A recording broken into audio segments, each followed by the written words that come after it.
नकाची संक्रिता संक्रांत सर्वांना शुभेच्छा. तिळगुळ घ्या, गोड गोड करा.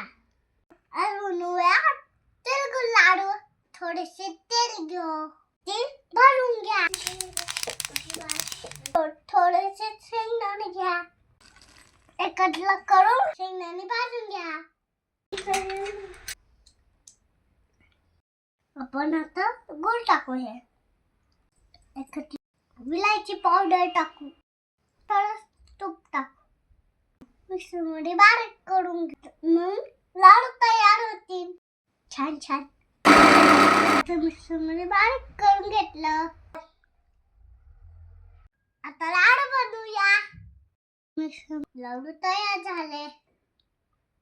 तुम्ही पण बनवा लाडू. छान आणि छान छान खा. तिळगुळ घ्या, गोड गोड करा.